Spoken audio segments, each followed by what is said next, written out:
La grâce et la paix vous sont données de la part de Dieu notre Père et de Jésus-Christ notre Sauveur. Amen.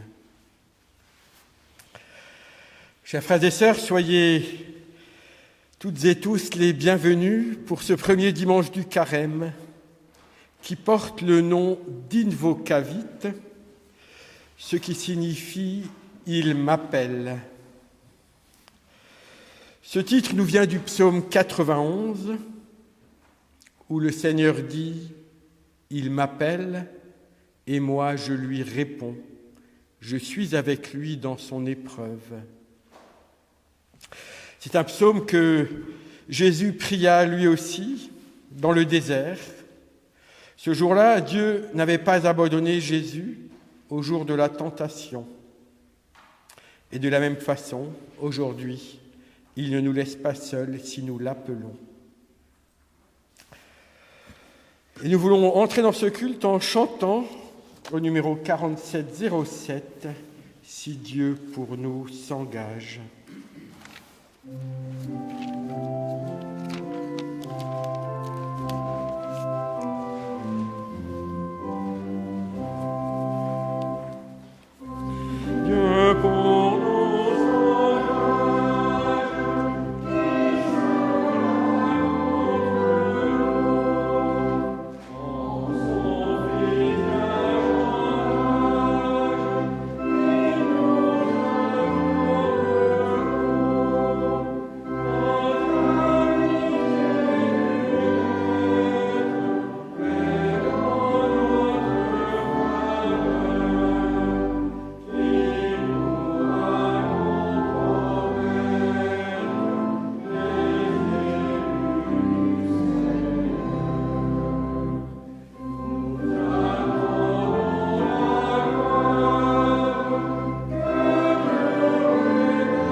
au psaume 91. Je me tiens sous l'abri du Très-Haut, je me repose à l'ombre du Puissant. Tu es la forteresse où je trouve refuge. Tu es mon Dieu, j'ai confiance en toi. C'est le Seigneur qui te délivrera, c'est lui qui te couvre et te protège. Tu trouves sous son aile un refuge.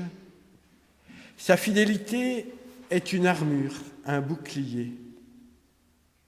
Oui, le Seigneur est ton refuge. Tu as fait du Très-Haut ta forteresse. Alors le malheur ne pourra te toucher. Le danger ne pourra approcher de ta demeure. Le Seigneur donne mission à ses anges. Ils te garderont sur tous tes chemins. Ils te porteront sur leurs mains. Ils éviteront que ton pied ne heurte une pierre. Ô Seigneur, ta fidélité, nous prenons la première strophe du cantique 36.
Le verset pour cette semaine nous dit, c'est dans la première lettre de Jean, c'est pour détruire les œuvres du diable que le Fils de Dieu est apparu. Comprenons, si le diable est ce qui divise, Jésus est celui qui vient pour recoudre nos existences, pour réconcilier nos relations, pour réaccorder les battements de nos cœurs à ceux du cœur de Dieu. Dans le désert de nos vies, trop souvent éloignés de Dieu, confions à Dieu tout ce qui en nous est divisé. Offrons-lui quelques secondes de notre silence.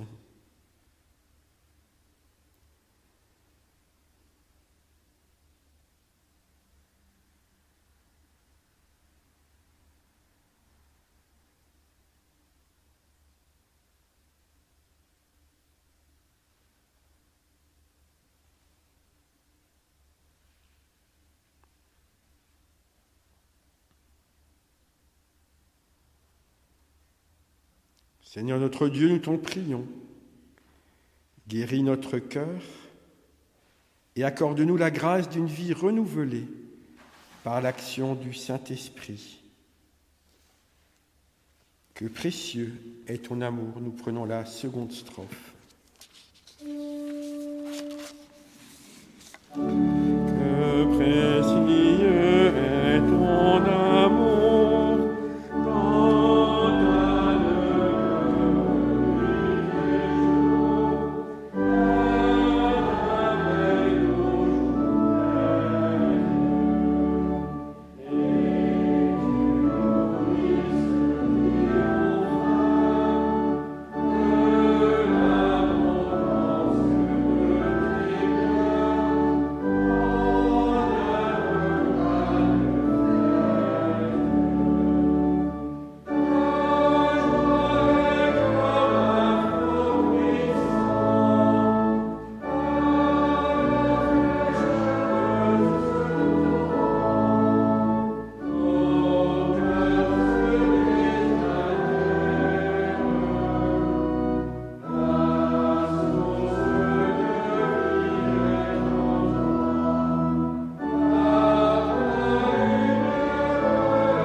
Au milieu du désert, il se trouve une source à laquelle nous pouvons nous abreuver. Elle s'appelle Jésus-Christ. Que son pardon vienne faire refleurir la force de vie qui est en nous. Nous chantons « Maintiens ta grâce aux hommes droits ». Tiens ta grâce aux hommes droits, donne à celui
Dans les premiers siècles du christianisme, alors que des chrétiens partaient se retirer au désert,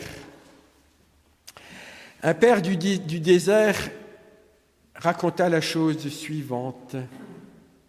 Il disait « La nature de l'eau est tendre, celle de la pierre est dure. Mais avec le temps, un phénomène extraordinaire peut se produire. Si l'eau coule constamment goutte à goutte, elle va creuser la pierre peu à peu, et cette dernière deviendra une vasque qui retiendra l'eau. Il en va de même de la parole de Dieu. Elle est tendre.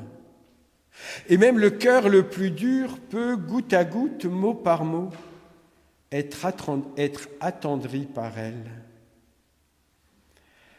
Alors que ce matin, une nouvelle fois, cette parole que nous voulons entendre maintenant, cette parole qui vient de la source de la vie, vienne couler goutte à goutte sur notre cœur. Amen.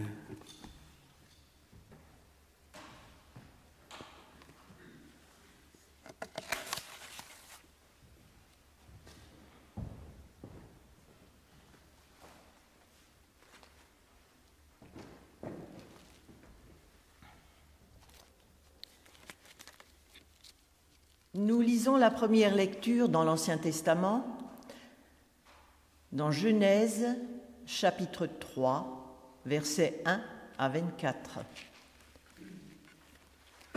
Le serpent était la plus astucieuse de toutes les bêtes des champs que le Seigneur Dieu avait faites. Il dit à la femme, « Vraiment, Dieu vous a dit, vous ne mangerez pas de tout arbre du jardin ?»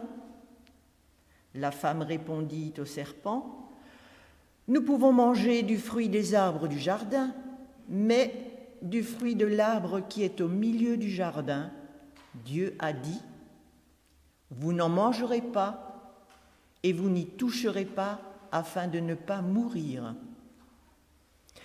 Le serpent dit à la femme, « Non, vous ne mourrez pas, mais Dieu sait que le jour où vous en mangerez, vos yeux s'ouvriront et vous serez comme des dieux possédant la connaissance de ce qui est bon ou mauvais. » La femme vit que l'arbre était bon à manger, séduisant à regarder, précieux pour agir avec clairvoyance. Elle en prit un fruit dont elle mangea. Elle en donna aussi à son mari qui était avec elle, et il en mangea. Leurs yeux à tous deux s'ouvrirent et ils surent qu'ils étaient nus. Ayant cousu des feuilles de figuier, ils s'en firent des pagnes. Or, ils entendirent la voix du Seigneur Dieu qui se promenait dans le jardin au souffle du jour. L'homme et la femme se cachèrent devant le Seigneur Dieu au milieu des arbres du jardin. Le Seigneur Dieu appela l'homme et lui dit : « Où es-tu ? » Il répondit : « J'ai entendu ta voix dans le jardin. J'ai pris peur car j'étais nu, et je me suis caché. » « Qui t'a révélé, dit-il, que tu étais nu ? Est-ce que tu as mangé de l'arbre dont je t'avais prescrit de ne pas manger ? » L'homme répondit : « La femme que tu as mise auprès de moi, c'est elle qui m'a donné du fruit de l'arbre, et j'en ai mangé. » Le Seigneur Dieu dit à la femme : « Qu'as-tu fait là ? » La femme répondit : « Le serpent m'a trompée et j'ai mangé. » Le Seigneur dit au serpent : « Parce que tu as fait cela, tu seras maudit entre tous les bestiaux et toutes les bêtes des champs. Tu marcheras sur ton ventre et tu mangeras de la poussière tous les jours de ta vie. Je mettrai l'hostilité entre toi et la femme, entre ta descendance et sa descendance. Celle-ci te meurtrira à la tête, et toi, tu la meurtriras au talon. » Il dit à la femme : « Je ferai qu'enceinte tu sois dans de grandes souffrances. C'est péniblement que tu enfanteras des fils. Ton désir te poussera vers ton homme, et lui te dominera. » Il dit à Adam : « Parce que tu as écouté la voix de ta femme et que tu as mangé de l'arbre dont je t'avais formellement prescrit de ne pas manger, le sol sera maudit à cause de toi. C'est dans la peine que tu t'en nourriras tous les jours de ta vie. Il fera germer pour toi l'épine et le chardon, et tu mangeras l'herbe des champs. À la sueur de ton visage, tu mangeras du pain jusqu'à ce que tu retournes au sol, car c'est de lui que tu as été pris. Oui, tu es poussière, et à la poussière tu retourneras. » L'homme appela sa femme du nom d'Ève, c'est-à-dire la vivante, car c'est elle qui a été la mère de tout vivant. Le Seigneur Dieu fit pour Adam et sa femme des tuniques de peau dont il les vêtit. Le Seigneur Dieu dit : « Voici que l'homme est devenu comme l'un de nous par la connaissance de ce qui est bon ou mauvais. Maintenant, qu'il ne tende pas la main pour prendre aussi de l'arbre de la vie, en manger et vivre à jamais. » Le Seigneur Dieu l'expulsa du jardin d'Éden pour cultiver le sol d'où il avait été pris. Ayant chassé l'homme, il posta les chérubins à l'orient du jardin d'Éden avec la flamme de l'épée foudroyante pour garder le chemin de l'arbre de vie. La seconde lecture, nous la trouvons dans l'Évangile de Matthieu, chapitre 4, versets 1 à 11. Jésus fut conduit par l'Esprit au désert pour être tenté par le diable. Après avoir jeûné 40 jours et 40 nuits, il finit par avoir faim. Le tentateur s'approcha et lui dit : « Si tu es le Fils de Dieu, ordonne que ces pierres deviennent des pains. » Mais il répliqua : « Il est écrit : ce n'est pas seulement de pain que l'homme vivra, mais de toute parole sortant de la bouche de Dieu. » Alors le diable l'emmène dans la ville sainte et le place sur le faîte du temple et lui dit : « Si tu es le Fils de Dieu, jette-toi en bas, car il est écrit : il donnera pour toi des ordres à ses anges, et ils te porteront sur leurs mains, pour t'éviter de heurter du pied quelques pierres. » Jésus lui dit, « Il est aussi écrit, tu ne mettras pas à l'épreuve le Seigneur ton Dieu. » Le diable l'emmène encore sur une très haute montagne. Il lui montre tous les royaumes du monde avec leur gloire et lui dit, « Tout cela je te le donnerai, si tu te prosternes et m'adores. » Alors Jésus lui dit, « Retire-toi, Satan, car il est écrit, le Seigneur ton Dieu tu adoreras, et c'est à lui seul que tu rendras un culte. » Alors le diable le laisse, et voici que des anges s'approchèrent et ils le servaient.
Chers frères et sœurs, pour commencer, je vous proposerai une lecture actualisée du texte de Genèse 3 que nous avons entendu. L'homme vit que le pays voisin du sien était comme un fruit bon à manger, agréable à regarder. Il décida alors de tendre la main vers lui, d'y envoyer ses avions et ses chars pour le manger. L'Éternel Dieu appela l'homme et lui dit « Mais où es-tu » L'homme mit du temps à lui répondre parce qu'il était nu, parce qu'il avait honte. Dieu insista « Où es-tu » L'homme finit par répondre « J'ai entendu ta voix dans le jardin, j'ai eu peur parce que j'étais nu, alors je me suis caché. » Dieu s'adressa alors à lui et lui demanda « Est-ce que tu as mangé le fruit de l'arbre dont je t'avais interdit de manger ?» L'homme répondit « C'est le pouvoir que tu as mis entre mes mains qui m'a permis de se saisir de ce fruit. C'est pourquoi je l'ai mangé. » Et puis je vous relirai encore la fin du texte de Matthieu 4. Le diable transporta l'homme sur une montagne très élevée. Il lui montra tous les royaumes du monde et leur gloire et lui dit « Tout cela, je te le donnerai si tu te prosternes pour m'adorer. » L'homme lui dit alors « Retire-toi, Satan. En effet, il est écrit, c'est le Seigneur ton Dieu que tu adoreras et c'est lui seul que tu serviras. » Voici donc deux hommes, tous deux exposés à la tentation de manger ce fruit détendu. D'un côté, Adam, lui va succomber à la tentation, à la faim. De l'autre côté, nous avons Jésus, le nouvel Adam, à qui le diable fera miroiter un désir de gloire, de puissance, de possession, et lui va dire non. On pourrait dire que ces deux hommes, l'Adam premier, initial, et le nouvel Adam, résument l'histoire de l'humanité. C'est pourquoi aussi ces deux textes que nous avons entendus ce matin sont un peu des monuments, des montagnes ou des océans de sens. Vouloir les commenter, c'est un peu comme commencer à vider la mer avec une cuillère. Ces textes sont immenses parce qu'ils disent l'homme, à la fois dans sa grandeur, lorsqu'il dit non, et dans sa faiblesse, lorsqu'il cède à la tentation. Ces textes sont immenses parce qu'ils mettent en scène cette énigme insondable qu'est le mystère du mal. Et les trois questions qui ont été posées à Jésus dans le désert fascineront nombre de commentateurs ainsi que d'écrivains, parmi lesquels l'écrivain russe Dostoïevski qui dira dans Les Frères Karamazov « Pouvait-on rien dire de plus pénétrant que ce qui te fut dit dans les trois questions, ou pour parler comme les Écritures, dans les trois tentations que tu as repoussées. Si jamais il y a eu sur terre un miracle authentique et retentissant, ce fut le jour de ces trois tentations et questions. Supposons qu'elles aient disparu des Écritures, que pour les reconstituer, les imaginer à nouveau, pour les y replacer, qu'on réunisse à cet effet tous les sages de la terre, les hommes d'État, les prélats, les savants, les philosophes, les poètes, en leur disant « Imaginez, rédigez trois questions qui expriment en trois phrases toute l'histoire de l'humanité future. Crois-tu que cet aréopage de la sagesse humaine pourrait imaginer rien d'aussi fort et d'aussi profond que les trois questions que te proposa alors le puissant esprit ? Ces trois questions prouvent à elles seules que l'on a affaire à l'esprit éternel et absolu et non pas à un esprit humain transitoire. Ce sont les trois formes où se cristallisent toutes les contradictions insolubles de la nature humaine. Les contradictions insolubles de la nature humaine. Nous sommes encore une fois, par l'actualité, convoqués devant le mystère de l'humanité. Comment ne pas être stupéfait, bouleversé, incompréhensif devant les images que nous voyons chaque jour du mal qui frappe l'Ukraine. Des hommes détruisent d'autres hommes. Oui, la tentation de manger le fruit défendu, la tentation d'utiliser notre libre arbitre pour manger l'autre est un mystère. Et c'est ce mystère avec lequel nous allons cheminer dans ce temps de carême qui s'est ouvert. Ce temps où nous allons cheminer avec Jésus, qui va rencontrer comme nous le mal réel, la violence absurde, la mort injuste. Nous allons cheminer en ce temps en sachant que nous sommes tous, tout à la fois des fils et des filles des deux Adams. Nous sommes les enfants du vieil Adam qui a succombé à la tentation, comme les enfants du nouvel Adam, Jésus, qui lui a dit non. Nous sommes fils et filles par la chair du premier Adam, fils et filles par l'esprit du nouvel Adam.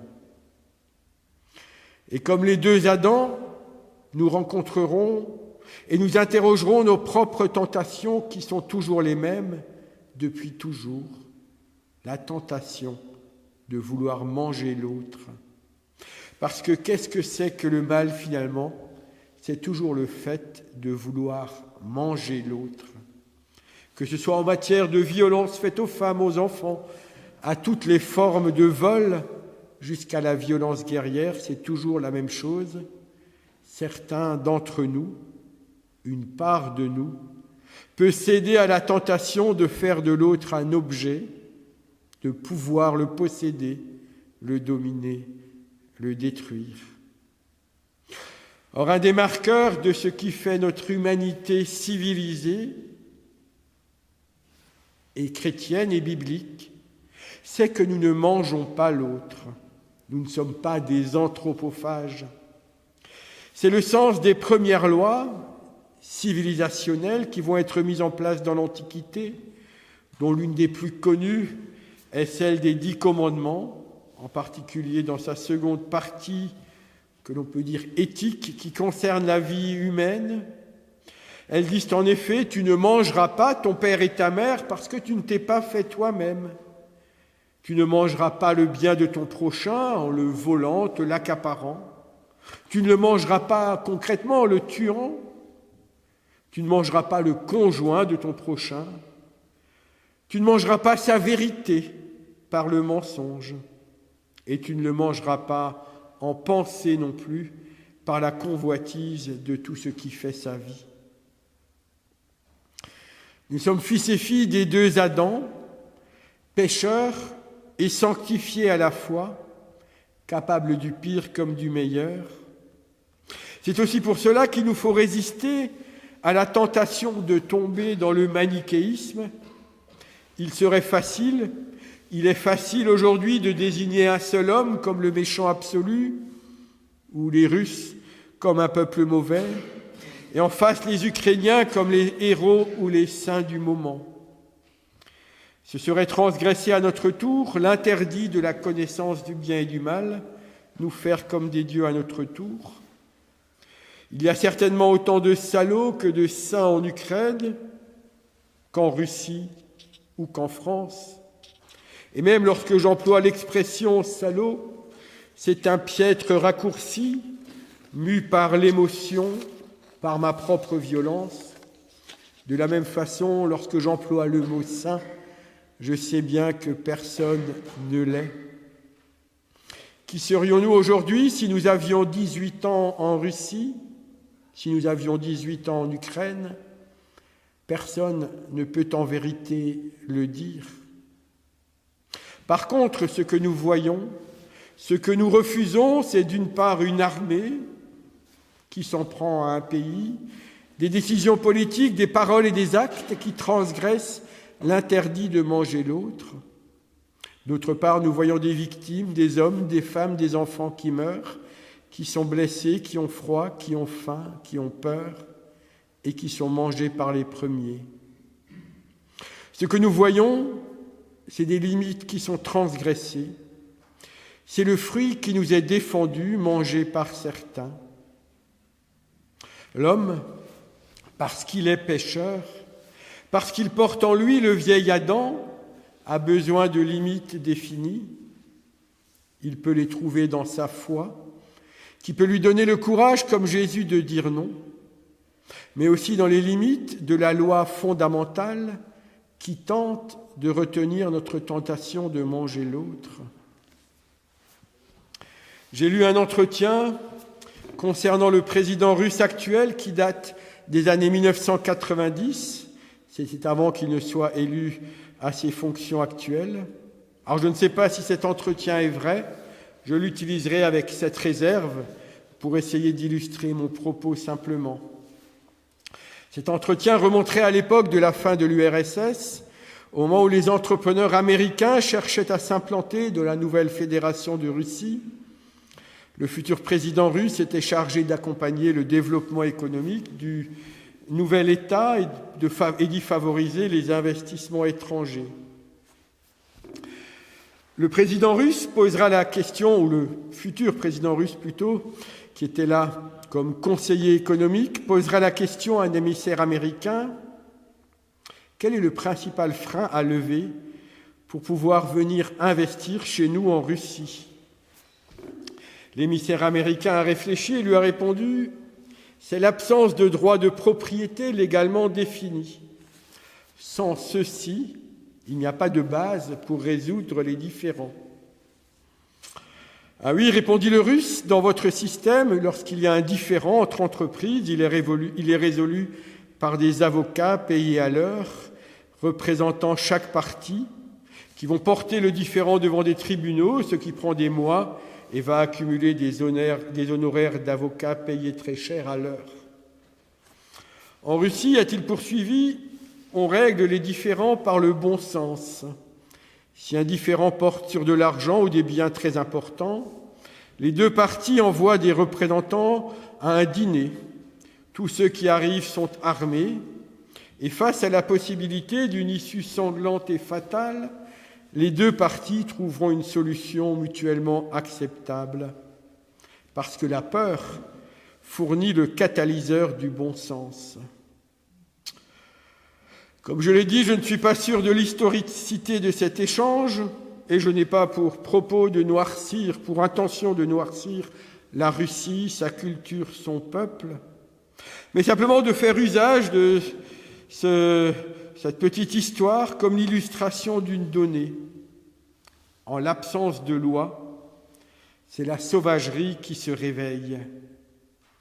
C'est entre autres pour cela que Luther invitera toujours l'Église à prier pour les autorités, qu'il s'opposera aux révoltes paysannes au XVIe siècle aussi, ce dont on lui fera reproche, surtout lorsque le respect de la loi que lui prônait sera détourné par des gouvernements autoritaires au XXe siècle, en particulier en Allemagne. Et le deuxième élément que l'entretien russo-américain, peut-être fictif donc, nous révèle, c'est le ressort de la peur. La sauvagerie, c'est le règne de la peur de toutes parts.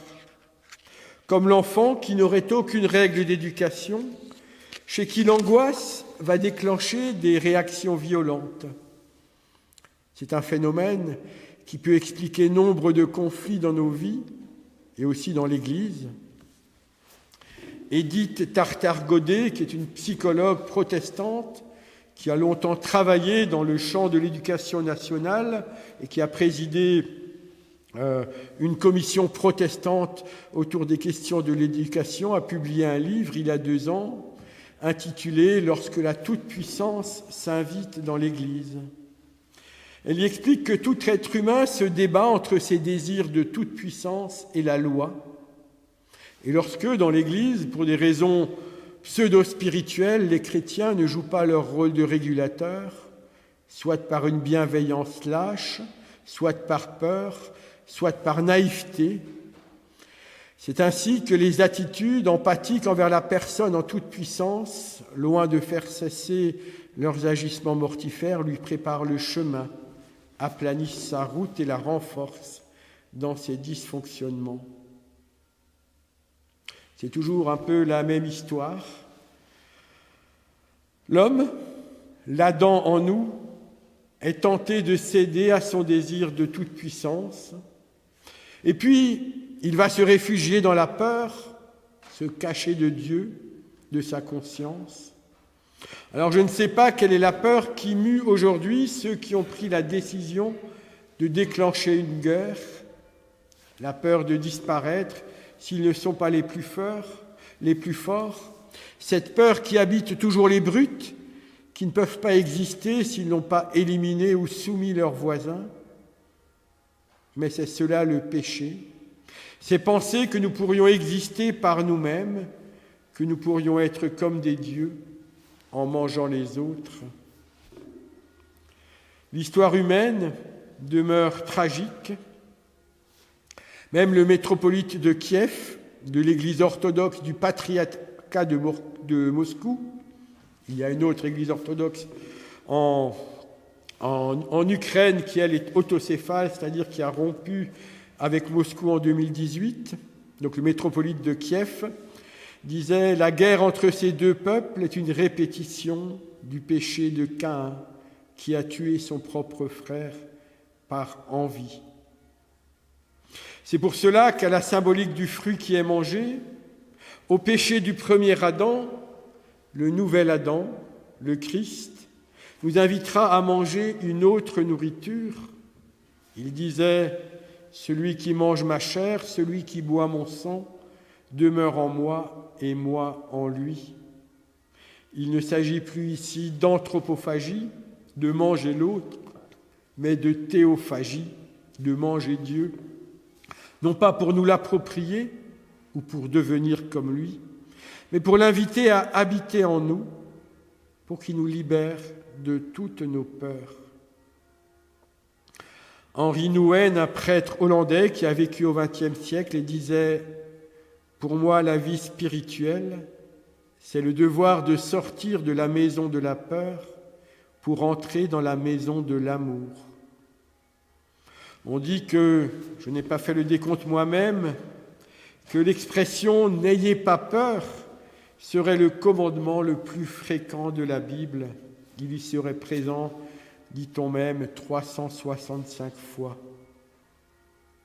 Nous sommes tous tels des animaux terrorisés, acculés par la peur de manquer, par la peur de mourir, par la peur de ne plus exister. C'est ce que le diable connaît de nous. C'est pourquoi il va proposer à Jésus du pain contre la peur du manque, de sauter dans le vide pour surmonter la peur de mourir, de régner sur le monde contre la peur de ne pas exister. À ces trois peurs, avec le Christ en nous, nous pouvons, comme lui, répondre 3 fois non. Non, nous ne nous mangerons pas les uns les autres. Amen.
pour les annonces, tout d'abord, on adresse toutes nos pensées. Je ne sais pas si elle nous regardera, mais sinon, où est Christiane? Voilà, toutes nos pensées pour Suzanne, qui n'a pas pu être avec nous ce matin, parce qu'elle a chu. On espère qu'elle se remettra au mieux. Dimanche prochain, nous aurons culte à Saint-Marc, ensemble. Jeudi soir, il y a une rencontre œcuménique qui est proposée à la paroisse catholique. Alors, on n'a pas réussi cette année avec Saint-Marc à organiser de célébrations œcuméniques, mais on organise samedi soir à 19h à la paroisse catholique à Bourg-de-Sillers une rencontre pour discuter un petit peu de nos projets. Tout le monde peut se joindre à nous si ça l'intéresse. Isaac, maintenant, le président, va prendre la parole.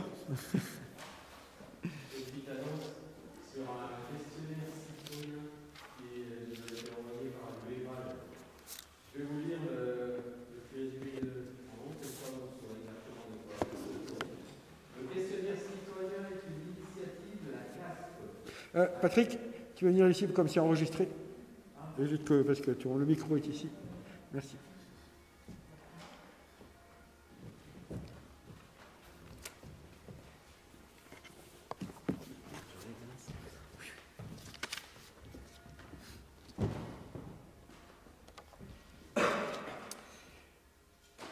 Donc le questionnaire citoyen. Le questionnaire citoyen est une initiative de la CASP.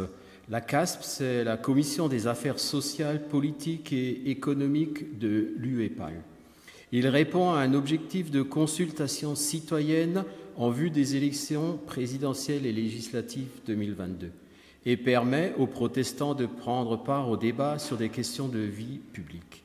Les résultats publiés auront autant plus de chances d'être pris en considération que le nombre de réponses sera élevé.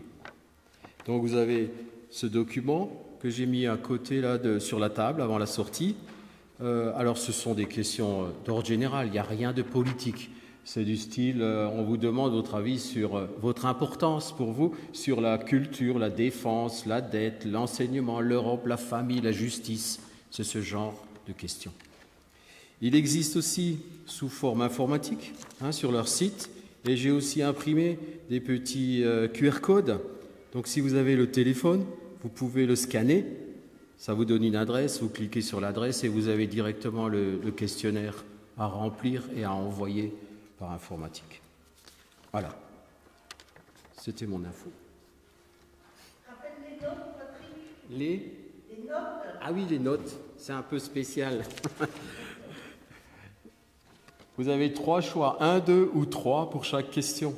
Et là, en petit, il a été noté que le 1 est le plus important. Ce qui est un peu à l'encontre de ce qu'on connaît. Si on donne sur 3, bon. Donc le 1, c'est le plus important, le 2 un peu moins et le 3 encore moins. Mais c'est indiqué sur la feuille. Merci. Seigneur, je t'abandonne 44-02.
Et nous voulons prier.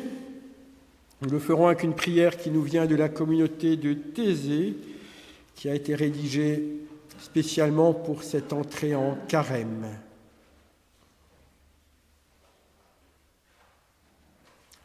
Christ ressuscité, en nous tenant en silence devant toi, nous laissons monter cette ardente prière. Que cesse le feu des armes sur la terre de l'Ukraine. Accueille dans ton amour ceux qui meurent de la violence et de la guerre. Console les familles dans le deuil. Soutiens celles et ceux qui ont dû prendre le chemin de l'Exode. Confrontés à l'incompréhensible souffrance, nous croyons pourtant que tes paroles d'amour et de paix ne passeront jamais. Tu as donné ta vie sur la croix et tu nous as ouvert à un avenir, même au-delà de la mort. Alors nous t'implorons, donne-nous ta paix, c'est toi notre espérance. Et ensemble, nous voulons te dire, en union avec tous les chrétiens du monde qui prient ce matin, eux aussi pour la paix, et avec toute l'humanité, notre Père qui es aux cieux, que ton nom soit sanctifié, que ton règne vienne, que ta volonté soit faite sur la terre comme au ciel. Donne-nous aujourd'hui notre pain de ce jour. Pardonne-nous nos offenses, comme nous pardonnons aussi à ceux qui nous ont offensés. Et ne nous laisse pas entrer en tentation, mais délivre-nous du mal, car c'est à toi qu'appartiennent le règne, la puissance et la gloire pour les siècles des siècles. Amen. Nous terminons en chantant numéro 1304, Debout, resplendit, et donc nous le chantons debout.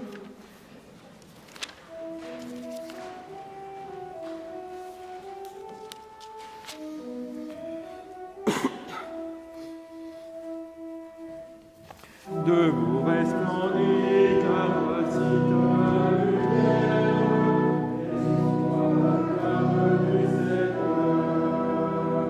Debout, resplendit, car voici ta lumière, et sois comme du Seigneur. Que les yeux et le cœur au loin, que tout cœur précède l'allégresse.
Frères et sœurs, vous êtes venus ici dans ce temple.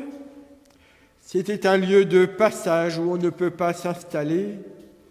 Dieu est un sans domicile fixe. Votre vie est ailleurs. Vous êtes venus ici pour vous nourrir spirituellement, pour chanter, pour prier. Et il est maintenant temps de repartir dans vos lieux de vie, dans vos maisons, sur vos chemins respectifs. Et la bénédiction de Dieu vous y accompagnera.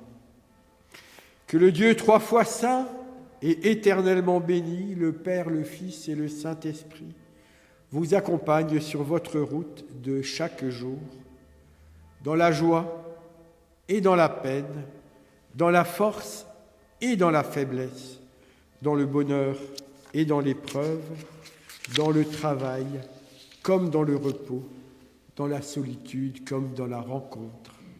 Le Seigneur est avec vous et pour vous, aujourd'hui, demain, toujours.